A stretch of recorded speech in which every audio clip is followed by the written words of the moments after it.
একদিকে জায়েদুর রহমান বলছে উনি বিচার পাবেন, অমুক পাবেন, ইত্যাদি পাবেন। উনি এটা আমি ধরে নিচ্ছি this is trying to reassure India যে শেখ হাসিনাকে ফেরত পাঠান, কোনো অসুবিধা নেই, কোনো গোলমাল নেই, ফেয়ার ট্রায়াল হবে, অমুক হবে। আর অন্যেরা বলছে এখানে ফেয়ার ট্রায়ালের কোনো ব্যাপার নেই, ওনাকে সোজা হবে, নাহলে আমরা আন্দোলনে নামবো। আজকে তারেক রহমানের সরকারের যা কন্ট্রোল, হ্যাঁ, তুমি নিশ্চয়ই দেখেছো কালকেও একটা জায়গাতে ফরেন প্রেসরা রয়েছে, রাষ্ট্রপতি রয়েছে, সেখানে যেরকম মবের আক্রমণ হলো, মব হলো, তো তারপরে বাংলাদেশে তুমি কার উপর ভরসা করবে? Tarique Rahman is in control. আমি সেটাই জিজ্ঞাসা করি, তাহলে কি একটা আশঙ্কার জায়গা আছে? কারণ অনেক মানুষ যাদের সাথে আমার কথা হয়েছে তারা বলছে যে ল অ্যান্ড অর্ডার নিয়ে তারা খুব আশঙ্কিত। মানে আমি ইন জেনারেল বলছি, মানে নতুন সরকার আসার পর না, এখানে আমি তোমাকে একটা স্পেসিফিক জিনিস বলতে পারি, হয়তো তারেক রহমান সরকার সরাসরি ওনাকে তুলবে না, যদিও চাপ থাকবে প্রচন্ড। এনসিপি মানেই জামাত এনসিপির একটা চাপ থাকবে। কিন্তু আরেকটা ভয় তো রয়েছে, পাকিস্তান এবং তার আইএসআই যথেষ্ট সক্রিয় সেখানে। কালকে যদি একটা জেহাদি সুইসাইড বম্বার টাইপের অ্যাটাক হয়, যেটা পাকিস্তান এর পক্ষে ঘটানো খুব বড় ব্যাপার নয়, যেরকম ভাবে বেনাজির ভুট্টোকে তারা নিজের দেশে মেরেছে, এই জিনিস শেখ হাসিনার উপর হতে পারে। আজকে তুমি লক্ষ্য করবে ইন্দ্র, যেই ভাষায় শেখ হাসিনা অতটা না বললেও জয় তো খোলাখুলি ভাবে আক্রমণ করে বলেছে যে Bangladesh has become another Pakistan, এবং পাকিস্তানকে যথেষ্ট অন্য, সে বলেছে ফেইল্ড স্টেট, সে বলছে Bangladesh has become a failed state, failed state like পাকিস্তানের ভাব ধরেছে। এই জায়গাতে পাকিস্তানিদের কিন্তু, বিশেষ করে পাকিস্তান আর্মি এস্টাবলিশমেন্ট শেখ মুজিবুর রহমানকে গদ্দার হিসেবে ট্রিট করে, হি ব্রোক আপ পাকিস্তান, এবং it is in their mind যে इसका पूरा खानदान खत्म कर दो। पाकिस्तानी मिलिट्री कल्चर এই যে total elimination is part of there culture. সব বুদ্ধিজীবী को मार दो, ये झोला वाला लोग गड़बड़ कर दिया।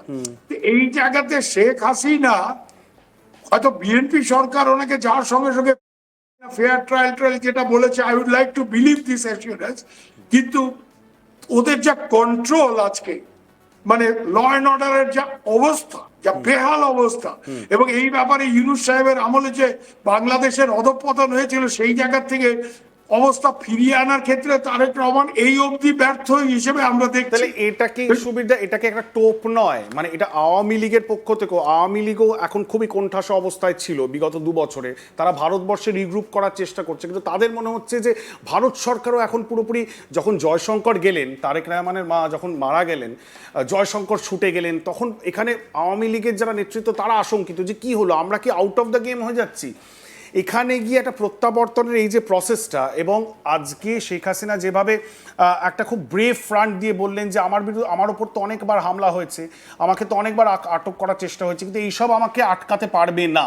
এই যে to put the ball in Tariq Rahman's court and the BNP's court and the Bangladesh government's court, এখানে গিয়ে কি এটা একটা টোপ ছিল, মানে আটকাতে পারলে আমাকে আটকাও, এবং তাতে একটা সেন্টিমেন্টকে নিজের দিকে নিয়ে নেওয়ার। কারণ যদি আজকে আটকাতে যাওয়া হয় তাহলে সমস্যা, আর যদি তার উপর কোনো রকম আক্রমণ হয় তাহলে সেটাতেও তো একটা সেন্টিমেন্ট ক্রিয়া হবে, যে সেন্টিমেন্টটা রাজনৈতিকভাবে ফায়দা তোলার চেষ্টা করবে আওয়ামী লীগ।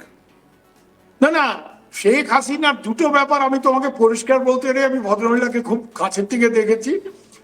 এক হচ্ছে উনি ভয়টায় পান না, she is a very religious person ব্যক্তিগত জীবনে। বেগম জিয়ার উল্টা, Begum Zia in personal life was not at all religious, মানে একদম, she was a military officers wife. হ্যাঁ, এই হুজুরদের সাথে উনি কোয়ালিশন গভর্নমেন্ট করেছেন, হুজুররা কোনোদিন ওনাকে বোরখা পরাতে পেরেছে? ওনার ওই শিফনের শাড়ি আর গাঢ় লাল লিপস্টিক নিয়ে, যেটা শেখ হাসিনা একদমই উল্টো। শেখ হাসিনা এটা বিশ্বাস করে যে আল্লাহ রাখলে আমাকে রাখবে, এরকম একটা ব্যাপার আছে ওনার, মানে ওই আল্লাহ ভরসা মোডে উনি সবসময় থাকেন। তো উনি ফিরবেন, এখন উনি ফিরবেন, উনি জানেন যে উনি না ফিরলে আওয়ামী লীগ আর ঘুরে দাঁড়াতে পারবে না। আওয়ামী লীগও একেবারে, মানে যারা দেশে আছে তারা কিন্তু তাকিয়ে আছে আপা কবে ফিরবে, আপা ফিরলে আমরা সব দেশে নামে যাবো। যা এলিমেন্ট অফ ডেসপারেশন, যে 2 বছর কেটে গেছে, যত কালক্ষেপ হবে তত আওয়ামী লীগ ব্যাক ফুটে যাবে। This is the time.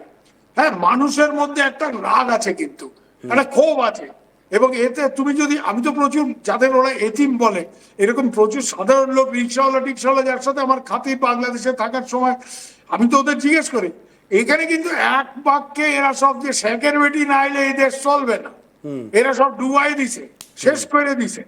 এবং আমি স্পেসিফিক তোমাকে I can tell you any amount of anecdotes on this.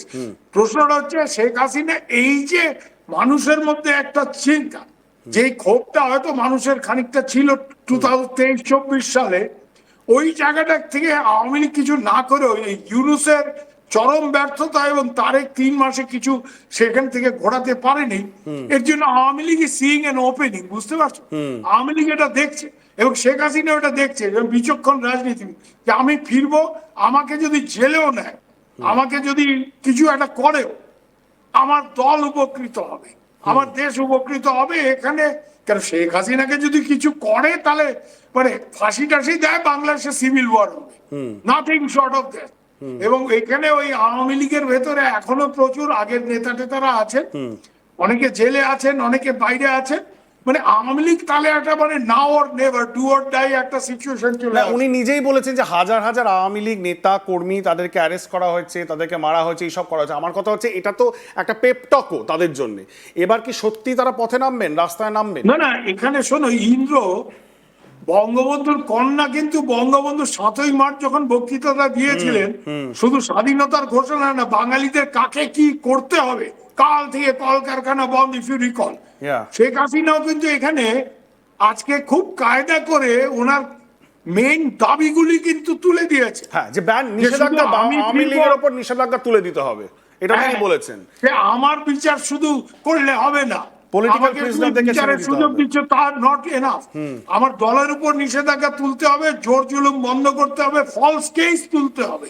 এই যে হাজার হাজার, উনি ফিগারও একটা দিয়েছেন হ্যাঁ। কত ফলস কেস হয়েছে। হ্যাঁ, তো এখানে কিন্তু ঠিক বাপের কায়দায় উনিও কিন্তু একটা ইমোশনাল অ্যাপিল যেমন করছেন, আবার কিছু স্পেসিফিক ডিমান্ডের মধ্যে কিন্তু উনি নিয়ে আসছেন। আমি সুবিধা, আমার সময় একেবারে সংক্ষিপ্ত, লাস্ট 1 মিনিট রয়েছে, আমি সেই জায়গায় বলবো যে তাহলে কি এটা তাহলে কোথাও গিয়ে কিছুটা হলো তারেক রহমান এবং তার সরকার তারা তো ফাঁপড়ে পড়লো, তারা চাইছে আনতে, কিন্তু যদি আবার শেখ হাসিনা ঢাকা এয়ারপোর্টে নামেন, তাহলে যে একটা চূড়ান্ত অস্থিরতা সৃষ্টি হওয়ার কথা, বা আওয়ামী লীগ সমর্থকদের মধ্যে একটা একটা জনসমর্থন, জনস্রোত, ঢাকা যদি স্তব্ধ হয়ে যায়, এই আশঙ্কাটাও তো তার মধ্যে রয়েছেন। সুতরাং একদিক থেকে চাপ দেওয়া হচ্ছে একটা শ্রেণী, বিশেষ করে জামাত, যে আনো, জেলে ভরো, ফাঁসি দাও, কিন্তু আসলেও সমস্যা যে তার পাবলিক সেন্টিমেন্টটাও যে খুব বেশি তাদের ফেভারে সবকিছু সব জায়গায় রয়েছে তা নয়। পাবলিক সেন্টিমেন্ট তো একেবারেই অন্যদিকে।